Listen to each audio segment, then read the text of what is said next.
Om. Om. Om. Om Sahana Vavatu Sahano Bhunaktu Saha Viryam Karavavahai Tejasvina Aditamastu Ma Vidvishavahai.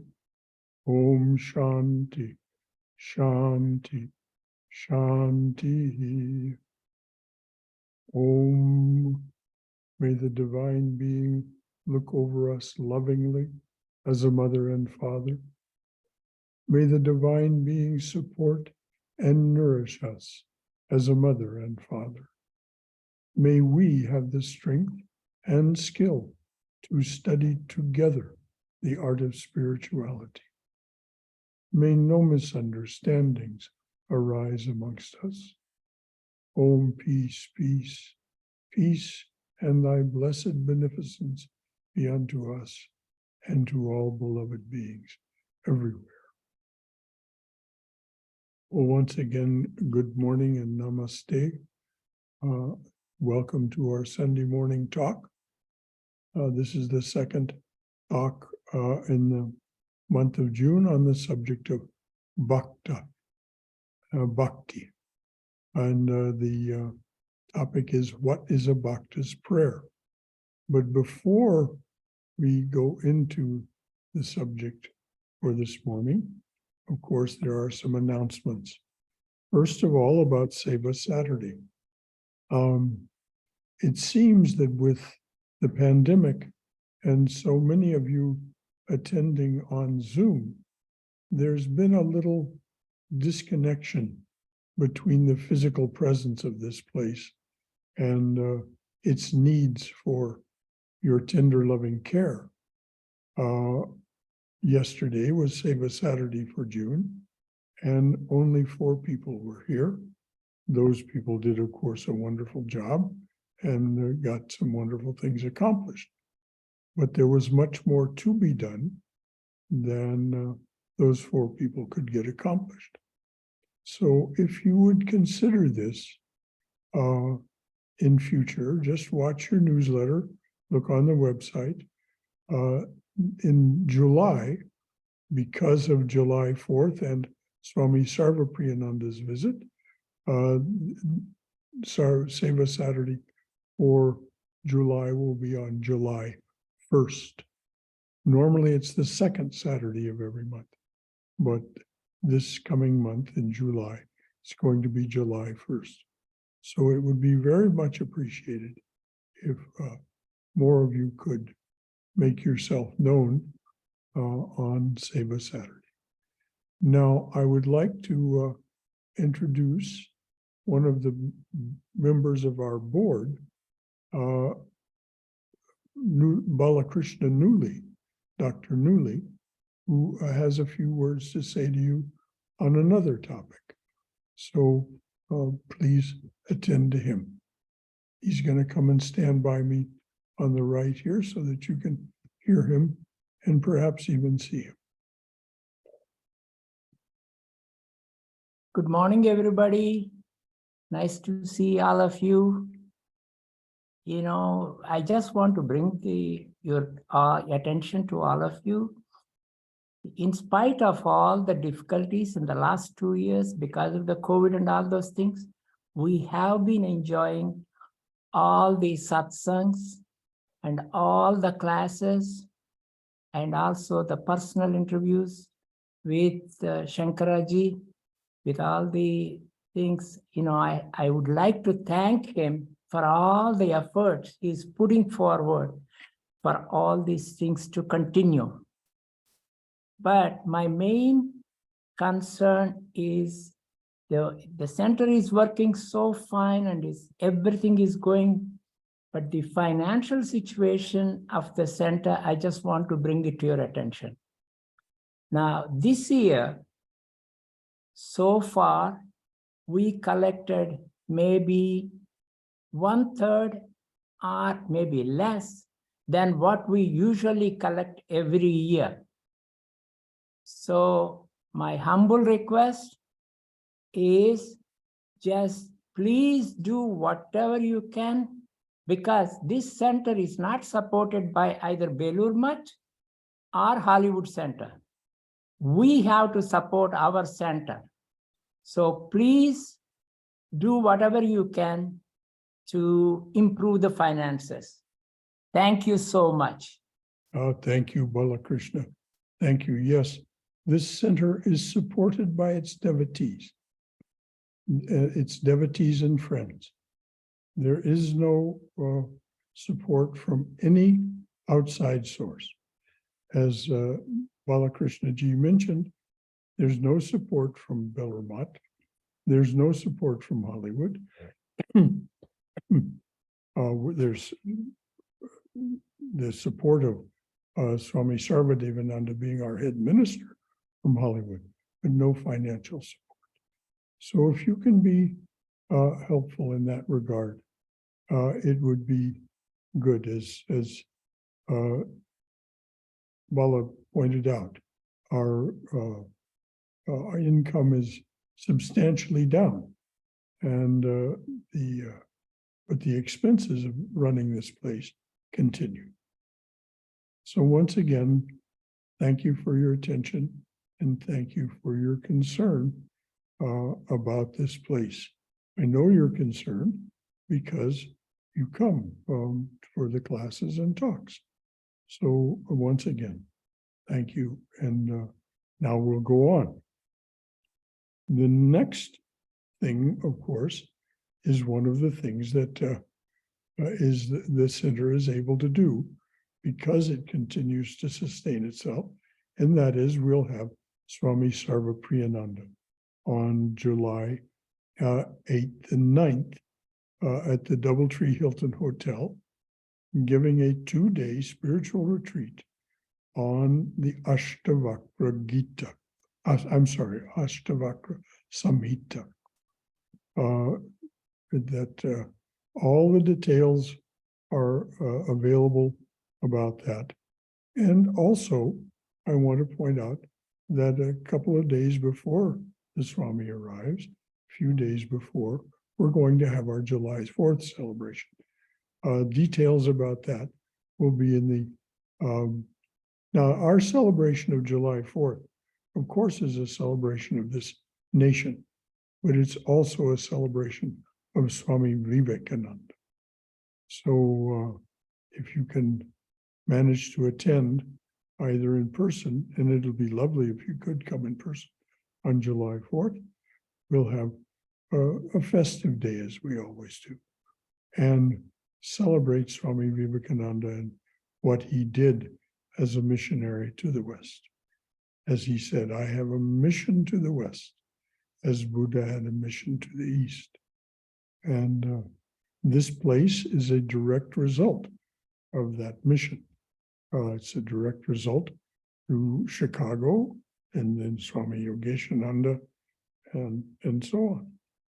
So this place exists because Swami Vivekananda came in the 1890s and left us with this great legacy of American Vedanta. So with regard to the center, I want to remind you that the chapel is available for your use every day of the week, 8 a.m. to 8 p.m. You can come here for any reason whatsoever and make use of the chapel. Now, if you wish to see me, an appointment is needed, and that's easy to do.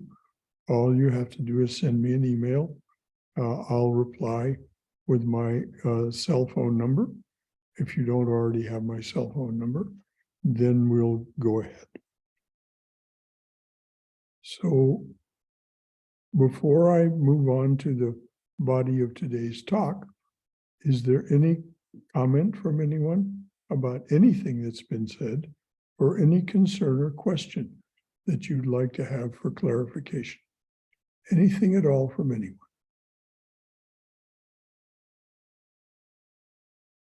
All right, dears. We'll go ahead with today's talk.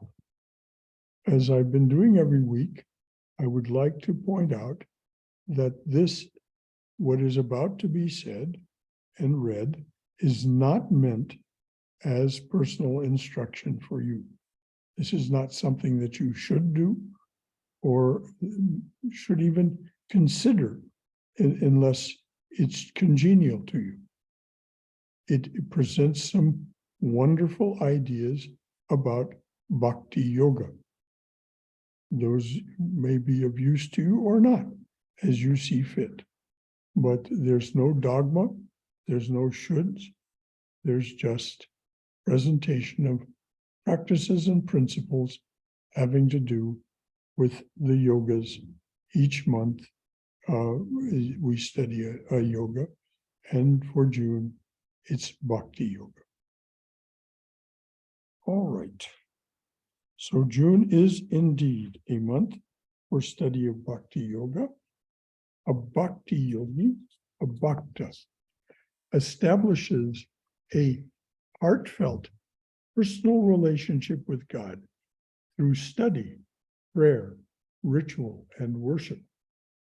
This often begins with a feeling of reverence or awe, which may slowly grow into an unshakable conviction that everything without exception is a manifestation of God's power, glory, and grace. As a Bhakta, you practice giving every action, thought, emotion, perception, and tendency a Godward turn. You think of everything that happens to you and around you in terms of that God is the doer and you are the experiencer. So this is what is meant by giving everything a Godward turn. Think of everything that happens to you and around you and with you as something that is of the divine presence. All your energies and attributes, both positive and negative, are offered to the divine presence. Your prayer is for self-surrender and ultimately union with your beloved. And of course, that's what we're going to talk about this morning, this prayer. What is a Bhakta's prayer? Well, of course, when she starts on this path, she doesn't know who it is that she's feeling this reverence or awe for. This conviction, this unshakable conviction, this shraddha has not emerged. So what does she need to know when she starts on this path? What does a Bhakta's study tell her she needs to learn? She needs to know who she truly is and who God is. You cannot have a relationship, particularly a deep, heartfelt, personal relationship, with someone you do not know. So the answers to these questions are not of her intellect or mind. This relationship, this knowledge of God, is not of her intellect or mind. This knowledge must come from within, from the Atman. So before I go ahead to talk about how the Bhakta might pray and what her prayer might be, is there anything that you would like to contribute from your own wisdom or experience about this subject, or any concern or question that it raises as a need for clarification? Anything at all from anyone? Please don't be shy. This is not a top-down kind of presentation. It's right straight across from me to you.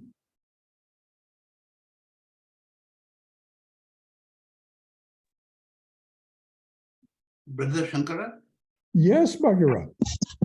when you say that if Bhakta does not talk at the level of mind and intellect, but from within, but he talks from within, and the within is getting the messages from without, and that without is way beyond the sky, what we call Dahu Shanti in Antariksha.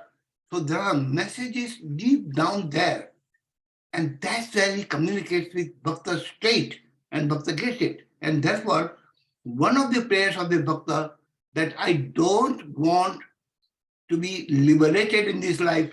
I want to be born again and again and again, because I know how loving it is to be able to love God. Once you have that relationship indeed, as Mirabai did, and Yes. as Rabia did, and as many of the other saints whose testimony is in that book, Love Poems from God, indeed. It's not liberation that they're seeking. It's eternal relationship. And so, yes, indeed, Bhagirath, you're so correct. Thank you. Anything else from anyone? Does that spark anything in anyone else's mind that they would like to add? If I may add. Yes, yes, please. You said it is the heart-to-heart relationship. So I would say it is heartfelt, and therefore is the most intimate relationship with God. Other paths are there, jnana and realization and other things, Raja Yoga disciplines. But this is like, to me, it is so deeply felt, I would say heartfelt. And so it is more emotional, more devotional, and more intimate. So in which you can either in the form of a lover to God or child to parent, which we discussed last time, whichever way. But this is, I think, a personal relationship. And as Bhagirath said, you may take messages from Antariksha and environment and all that's true. But the center of everything is deep inside you. So that distinguishes, in my opinion, Bhakti Marg. Thank you very much here. Yes, indeed. And that it is intimate, heart to heart. And this is why almost all of those people who actually have that relationship speak of the one with whom they have the relationship as the beloved. Yes. Whether it's the divine feminine or the divine masculine, it does not matter. It may matter, of course, it matters a great deal to the Bhakta, but they refer to that divine presence as the beloved. So And thank you. Mirabai is an example. Rajasthani queen who gave up kingdom, who gave up everything for love of Krishna. So she was a Krishna Bhakta. And Mirabai. Yeah. Mirabai. The story of Mirabai is so inspiring. Yes. And, she's one of the saints that appears in that book, Love Poems from God. Yeah. And her story is so inspiring. But that is, she was born with the knowledge that she was Krishna's own. This is why she led the life that she led. Now we're talking about someone who's at the beginning of this journey. So at the beginning, and perhaps for many years, a Bhakta may think of herself as a child of God. This attitude is highly recommended by Sri Ramakrishna. He says it is such a sweet relationship and so rewarding. And it is so natural to us to think of ourselves as the child of a loving parent. So the Bhakta may pray as a child. She may say, "O Father, take my hand. Without thee, I may fall. O Father, pull me on. Without thee, I may stray. O Father, draw me near. Seat me by thy fire. O Father, draw me near. Seat me by thy fire. Thou art my all in all. Without thee, I may fall." So this is the prayer. As a child, you offer your hand to the divine being as father or mother, saying, "O Father, Mother, take my hand, lead me on, draw me near, seat me with you, seat me by your side. You are my all in all." So before we move on, anything at all from anyone about what was said and read? Shankaraji, Yes, Bala. I just wanted to bring, you see, these are all mature, because especially to get the bhava also, you have to have some maturity. But Krishna says, most of the devotees, bhaktas, start with artha, something very difficult. They go there, help me. From there, they move to arthati. Hey, I need some money. I have to lead my life. Then from there, it goes to jignasa. Then it comes to their mind. What is this God? Who am I? And from there, it jumps to jnani. Then once it goes to jnani, that is where the parama prema, the devotional, complete love that happens in their life. And during that time, yes, they will have all these bhavas, either a servant bhava or a child bhava, and then they enjoy the journey itself as a bhakta. Indeed. Well, we're focusing on, for the time being, this Bhakta, this woman who has said, "I don't know who it is that I yearn to have this relationship with. So let me find out." And so I'll take this attitude, which is highly recommended by the saints, of being a child of God. Sri Ramakrishna speaks of it at some length in the gospel, how this child attitude is so natural. It was his attitude. It was the attitude that he had toward Ma Kali. He saw himself. He was Kali's child. And this is how he saw himself. And he said, "This is thy machine." Speaking of his body, "This is thy machine. Thou art the operator." So yes, indeed, Bala, just as you said, the Bhakta can enjoy the journey. They don't think the world is an illusion. They think the world is a manifestation of God and God's power, glory, and grace. So anything else from anyone out there in Yes. Zoom? Yes, Brother Shankara. Yes. Good morning, Hari Om to everyone. You spoke of the very precious words, the beginning of the journey.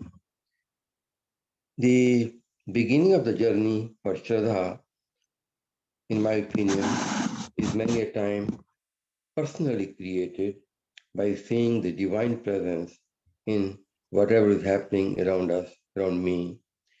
At least that's the way it was for me, just seeing the presence here and there, and then became more frequent and more, and till the point that now it's just intuitive.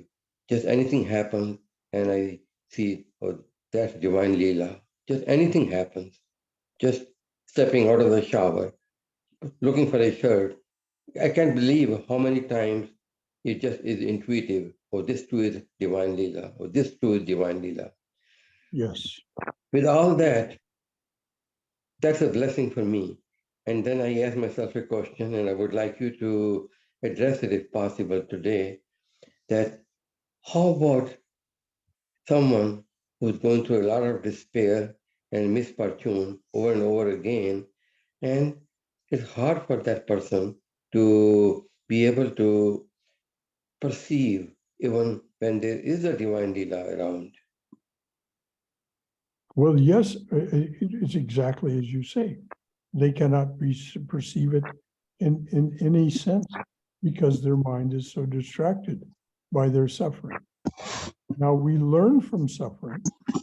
And so Swami Prabhupada said, people have a right to their pain and suffering. Do not try to remove it, sustaining and comfort. So what can we do with these people who are in such distress? We can sustain, we can comfort them, but we don't try to fix them because it's not, we don't know enough. We don't know enough about what it is that's troubling them, and we don't know enough about them even individually. So this person, someone who's in constant distress, is not going to be able to make spiritual progress until they've learned what they need to learn as a result of their suffering. As Holy Mother said, ultimately you will come to realize, finally you will come to realize that all suffering is a blessing, but it doesn't often seem like it. This moment, the next moment, we suffer and we just lose all sight of, as you say, there's any such thing as divine Leela. That is a more, as you said, mature attitude, or I think it was Bala who said it was a mature attitude. It comes with the maturity of having a healthy personality. And you described your own path, and that is what is known as the Shanta Bhava, the peaceful attitude. I simply perceive the divine here and there. That is the divine Leela, and it's satisfying, and it leads me forward. And so, and one of the things about the Shanta Bhava is it's not very demanding. It simply requires this constant appreciation of the fact that, as you said, stepping out of the shower, getting a shirt, and everything is somehow or another the divine play. And so that, thank you for that. And I hope your question was answered. Yes, my question was answered, but still there's a lurking pain inside when I see that a whole lot of population, not a small part, a whole lot of population is in dearth of something, dearth of spirituality, not only spirituality, but somebody who's poor, who does not have the food for the food on the plate, somebody who's sick, somebody whose child is sick, and there's a whole lot of unfortunate people who cannot afford the time for spirituality. No, So no, at that point in they time, I have cannot. to say, is a religion and spirituality meant only for us fortunate people? You're, as it's not a question of spirituality being just for fortunate people. We learn by our suffering, and we develop a mature, healthy ego as a result. This is what the first chapters, the first sections of Ranganathananda's book, Divine Grace, that there is no possibility of moving forward in spiritual life. And the fact that our heart goes out to these people. Yes, Sri Krishna says this is one of the signs of spiritual maturity, that you will share the joy of the joyous, and you will share in a heartfelt way the suffering of those who suffer. So it's not a question of spirituality being for the fortunate. Spirituality is for those who have progressed far enough along the path to where they are emotionally and psychologically mature. Anything else from anyone on this topic, or anything else that's been said or written? Yes.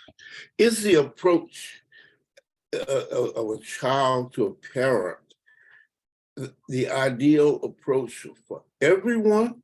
No. If so, No. if so, why? No. And if not, The short answer, Robert, just stop right there. The answer is no. Of course. If, all right, then why? Why what? Why is it no? Because everyone is different. Everyone is individual, unique. As Vijay described his relationship. Well, I guess what I was trying to get to was the if we sit here, we talk about the approach as a child, to a parent, God, we get to know that, so we don't get to know what the result of other approaches may be or might be. Well, this is the way your mind works, Robert. You're curious about what other approaches might yield. Not everyone is of that temperament. Most people like to feel comfortable. There are many people who share your temperament of curiosity. Bhagavan does, and others. But the idea is simply that there is not one way for everyone.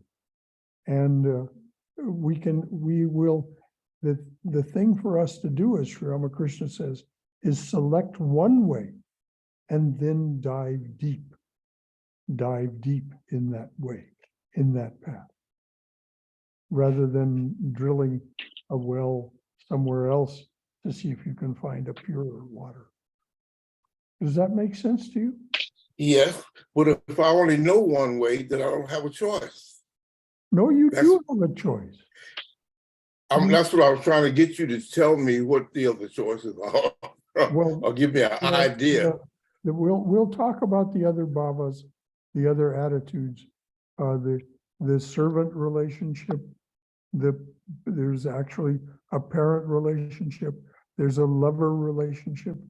But Sri Ramakrishna doesn't say, do one. No, he says, select one, be with that and dive deep. And so that's the answer to the question of why aren't all the attitudes for everyone? Can I make a comment about that? Please do. I think, the one that we choose, as Sri Ramakrishna says, choose one and dive deep. It's not, the one we choose, I feel like it's best if it's the one that we're the most comfortable with. Yes. It shouldn't be a difficult, which one should I choose? Because I'll be stuck with it. It's like, what does the divine feel like to you? Does it does it feel like a parent? Does it feel like, and if you have no idea at all, then you're still probably going to have one that's more comfortable to you based on, how you were raised and your culture, your family groups, and just all that. But it shouldn't be a difficult decision, or even so much a decision as, okay, what feels right? And let's start there at least. Let's start there and see what it grows into. Yes, exactly, Cindy. As the yogis say, listen to your body. Listen to your body. The mature ego is able to listen to their senses and not be distracted by them, but simply hear what they have to say. So as you said, the choice should not be a difficult one, and it certainly should not be imposed by some idea. We're just talking about a particular bhakta here that establishes this child-parent relationship. It's right in our opening prayer. May the divine being look over us lovingly as a mother and father. This is a very ancient, and it's mentioned in many scriptures. But are there others? The attitude of Mirabai, the attitude she had was that Sri Krishna is her eternal lover. And she's quite explicit about this. And she just wants this relationship more than anything. So this is her way of being with the divine. And this is called Madhura Bhava, the sweet attitude, the attitude of lover and beloved. Brother Gaurav here. Yes, Gaurav. I can't, like, the conversation that we're having about Bhakta, there is one line from the Bible which resonates a lot to me, and specifically after we heard about people not having enough and struggling through their lives and not really, is it for the privileged that spirituality is a thing for this privileged? But then it comes back to me, and then I think about it, like Jesus Christ was very poor. He didn't have anything, neither did Ramakrishna. And the words like, blessed are the poor in spirit, for theirs is the kingdom of heaven. Yes. That just resonates, and that is what it is. You don't want to be in the material world too much to pursue the divine or trying to get close to it. This lesser the attachment, the easier it is. Means yes, this is why Sri Ramakrishna preached renunciation, renunciation, renunciation. What did he say? What is the meaning of the Gita, of Bhagavad Gita? He said, say the name 10 times. Yeah. Gita, Gita, Gita, Gita. What happens is it turns to tyagi, renunciation. yes. And so when the rich man approached Christ and said, is this for me too? And Christ said, give away all you have to the poor and follow me. But that man was not willing to do that. Yes. So You're not at the point then, means exactly. So thank you, Gaurav, as always. Each of us has our own, we are unique, and we need to treasure that uniqueness. We need to treasure that absolute specialness. What is it that is special? It is the divine itself in its infinitude. And it is manifesting as Gaurav, as Robert, as Vijay, as Balakrishna, as Bhagirat, as Uma, as this sitting here in this chair. There is only one presence. As Swami Yogeshananda taught relentlessly. He didn't always say it in these words, but this is what it added up to. Consciousness is primary and is not plural. It's like the So light bulb analogy. Oh, I love that. So we are yes, just burning differently. We are just, yeah, totally. And we are different light bulbs. each one of us is a different, Mother's flowing through us. There you go. different color, different, yeah. So yes, indeed. Anything else from anyone? One extra thought just occurred to me. When we are talking about bhakti as most close, intimate, heart-to-heart relationship, but the way intimacy manifests or is expressed can be influenced by your early childhood background. That's my experience.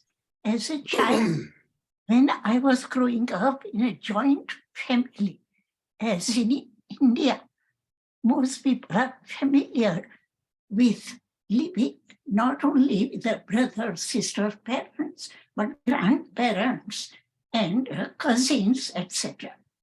So this to me worked in two ways.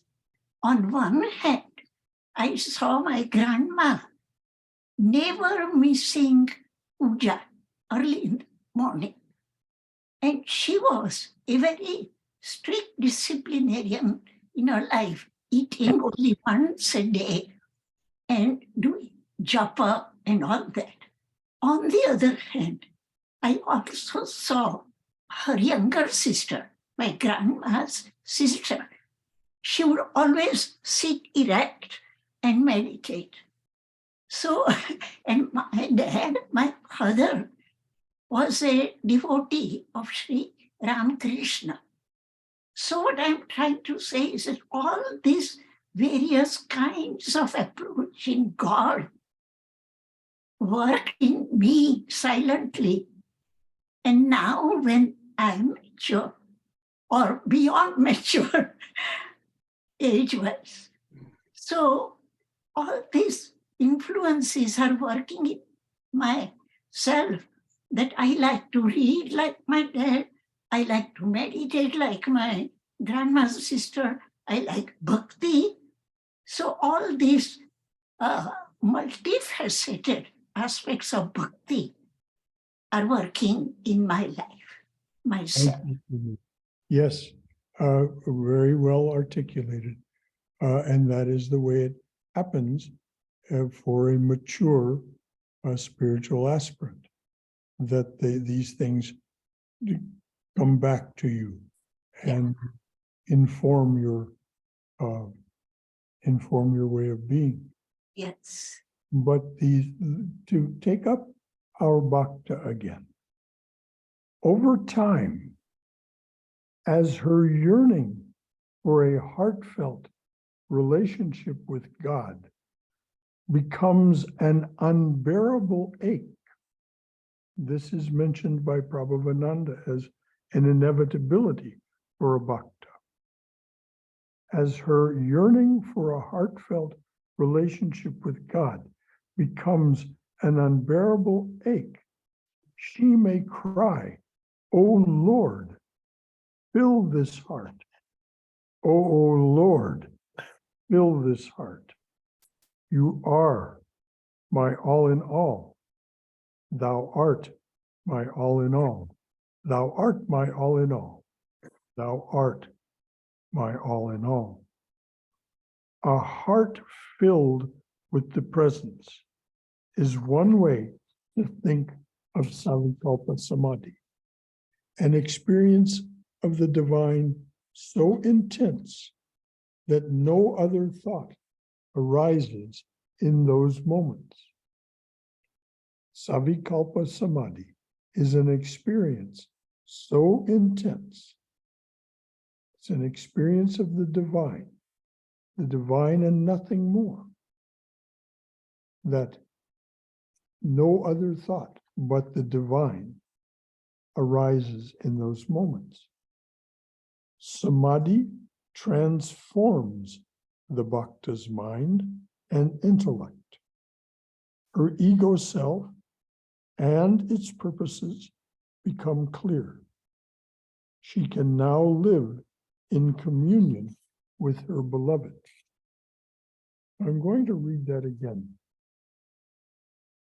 When this yearning or a heartfelt relationship, an intimate, as was said, when over time, this grows and grows, this yearning for a heartfelt, intimate relationship with God becomes an unbearable ache. She may cry, "O Lord, O Father, fill this heart. O Father, fill this heart. Thou art my all in all. Thou art my all in all." A heart filled with the presence is one way to think of Savikalpa Samadhi. An experience so of the divine, an experience of the divine so intense that no other thought arises in those moments. Samadhi transforms our bhakta's mind and intellect. Her ego self and its purposes become clear. She can now live in communion with her beloved. This is the fruit of her practice in this child relationship. So this is what we are all moving toward, yearning toward, seeking in one way or another, this transcendent experience of going beyond the intellect and the mind and having this knowledge that is so intense that nothing else compares with it. And it comes only from within, and it comes as a fruit of spiritual practice. And there are many ways to achieve it. This is one that has been described. So anything further from anyone about what's been said or read? What is it that this gives rise to with you? Any comment from your own wisdom or experience, or any concern or question that needs clarification? Brother, before I took initiation, I had the sweetheart relationship and the servant master relationship, but as I follow the instructions from the guru, the line of the I that I think I am in Sri Ramakrishna dissolves more and more, and the relationship now has become I am the child to the mother. And I really couldn't get my mind around Kali or feel like a living being. It was more of an intellectual concept. And and then, like Sri Ramakrishna says, the baby cries for the mother, and the mother comes, and then it becomes a living Kali. Which is, yes, very well said, Bhagavan Das. And we have these intellectual ideas before we begin spiritual practice according to the instructions of a guru. When we do that spiritual practice, as you say, it dissolves these intellectual ideas and something else arises. And it arises from within. And the truth of being is within. So as there are many other prayers that a bhakta might learn, Chaitanya's prayer if a Bhakta comes from the Christian background, the Lord's Prayer, the 23rd Psalm of David, the Lord is my shepherd, I shall not want. But what does Sri Chaitanya say? Sri Chaitanya says that the name of the Lord is all powerful. Various are thy names, O Lord. In each and every name, thy power resides. So when we think about, repeat, meditate on the divine name, that power, all of it is released in us. And of course, it transforms us slowly and slowly up to a point, and then something happens, and this experience called Savikalpa Samadhi happens. And that is devoutly to be wished by each of us. So this is but Sri Chaitanya opens his prayer by saying, chant the name of the Lord and his glory unceasingly, that the mirror of the heart may be wiped clean and quenched that mighty forest fire, worldly lust, raging furiously within. Now these two things, fully accomplished, leave you in this state of samadhi. But a devotee may start by saying, how huge is my wretchedness, who find in this empty life and heart no devotion to thy name. And may end up saying, prostrate at thy feet, let me be in unwavering devotion, neither imploring the embrace of thine arms, nor bewailing the withdrawal of thy presence, though it tears my soul asunder. O Hari, who stealest the hearts of thy devotees, do with me what thou wilt, for thou art my heart's beloved, thou and thou alone. And so this is, Sri Chaitanya's prayer is a lesson. It's a guidebook, very short, but very compact and intense on the practice of bhakti. So anything else from anyone about what's been read or said? Any prayer that you know that you particularly find uplifting and fulfilling? Brother Shankara, this is Haima from Denver. Namaste. Yes, Namaste, everybody. And I was reading Bhakti Yoga one more time. Already I read a couple of times, but the third time and I read one of the sentences Swami Vivekananda said caught me.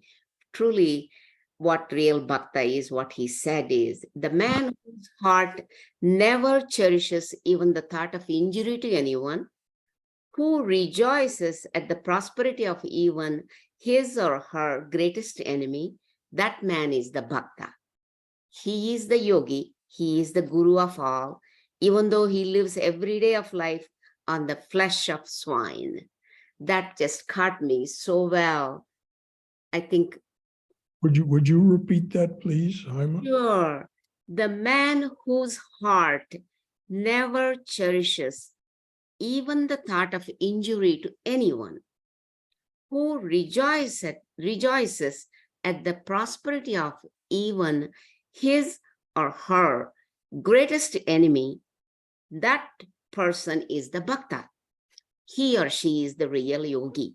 He is the guru of all, even though he lives every day of life on the flesh of swine. It's on page 60, Bhakti Yoga by Swami Vivekananda. That was very profound to me, to work towards that. if I'm just reading a mantra day and night for next 10 years without accomplishing this thing, I don't know whether my mantra would work for me. Well, this is the power of a true mantra. A True true mantra. mantra will work, as you've experienced in your own life. That's right. A true mantra, because it contains the works. power of When- the divine name or names, and other sounds called bijas that are aspects of the divine essence that manifest. Now, somebody earlier in the week told me that she had a prayer of her own that she might mention. If she wants to, this would be an ideal time to say that prayer. Thank you. Apparently, she is either no longer with us, or on the Zoom, or is electing not to say that. So, is there any other prayer that? And by the way, this business of suffering with the suffering and rejoicing, even in the prosperity of your worst enemy, this is what Krishna says in the Gita, is the sign of a mature spiritual aspirant, one who has realized the nature that that consciousness is one, and no matter how it seems to us, consciousness is one, and so we are able to appreciate the rejoice with even the prosperity of our enemy, and take great heartfelt concern about the suffering of anyone, our dearest friend or someone we don't know at all. I'm so glad that I brought it up, and Brother Shankara, you explained so well. To me, I was waiting for this point, that true bhakti, in which you are, heart and soul, one with God, it should transform the way you think, the way you relate with others, the way you feel for others. So bhakti should translate itself into positive action of kindness without ego, and Yes, help mankind. yes, of course. This is exactly what Swahananda said over and over. The only true test of Yes. spiritual progress is change in behavior. Yes. A more,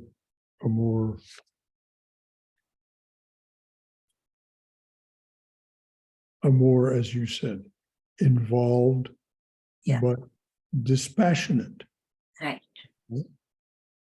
in care and concern for the world.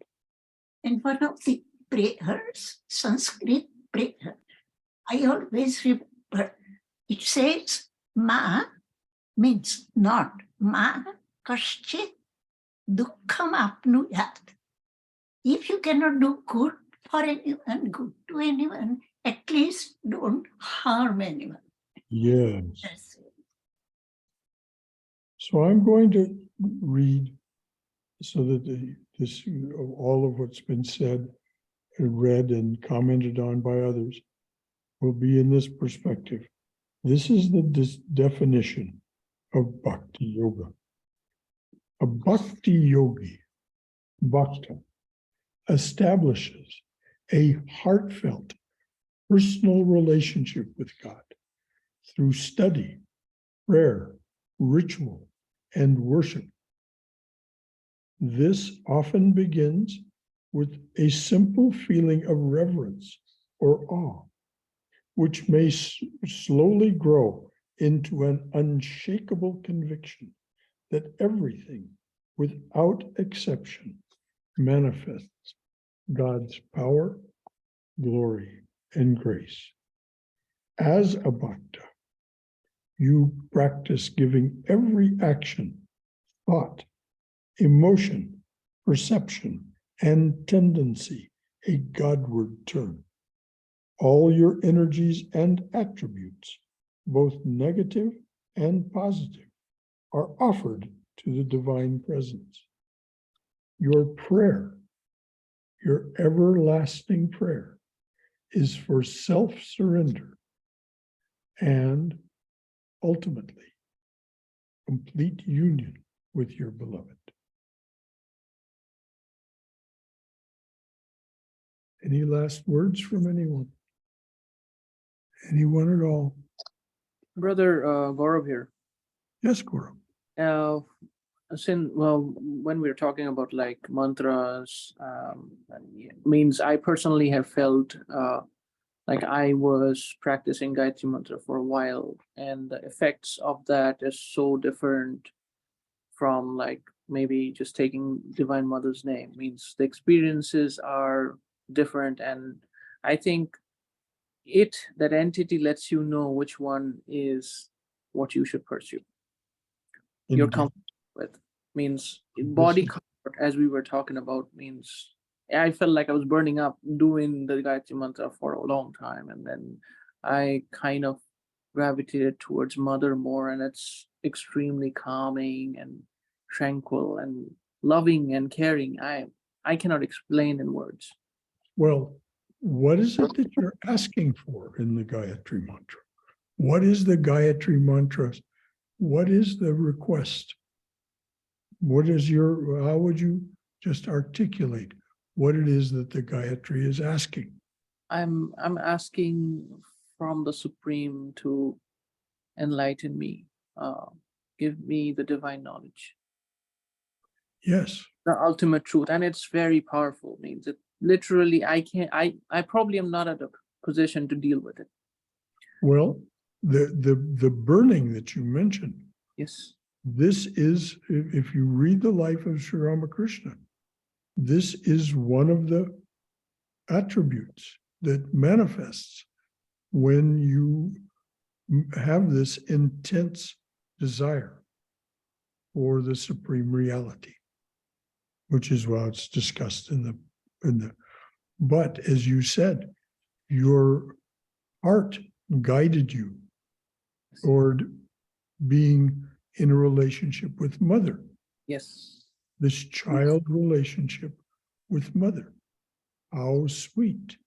And of course, this, after all the burning and activities of his sadhana, Sri Ramakrishna ultimately ended up simply and daily, moment to moment, a child of the Divine Mother in the form of Mother Kali.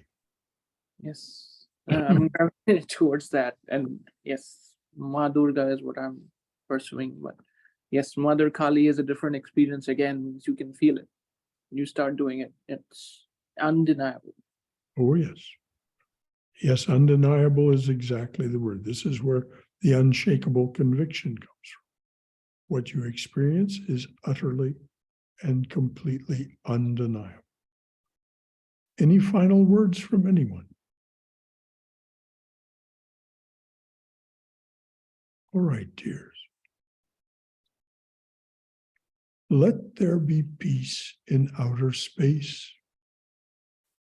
Let there be peace in the sky, on the earth, and in the waters. Let there be peace in the herbs, the plants, and the trees. May the gods be peaceful. May the whole universe be pervaded by peace. Let that infinite universal peace prevail throughout my being. Om Shanti, Shanti, Shanti. Peace, peace, peace and thy blessed beneficence be unto us and to all beloved beings everywhere. Jai Shri Guru Maharaj Ji Ki Jai, Durga Durga Durga. May we be safe. May we be healthy. May we be cheerful. May we have peace of mind. And may we go forward in the secure knowledge that we are in the loving and protective embrace of the divine being as our mother and father. Om Hari Om, Om Hari Om, Om Hari Om Tat Sat. Dearly beloved, make it so. Thank you, Brother Shankara. Anything else from anyone? All right, dears. We're going to end it there then. And the next, of course, opportunity we'll have to get together is on Tuesday, when we'll study the gospel with our reader, Haimanaidu.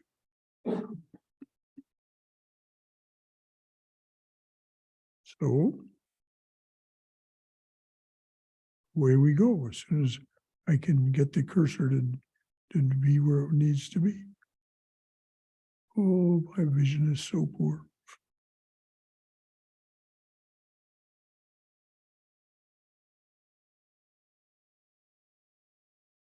Where did that cursor go? Well, somebody else will have to come and do it. I can't see.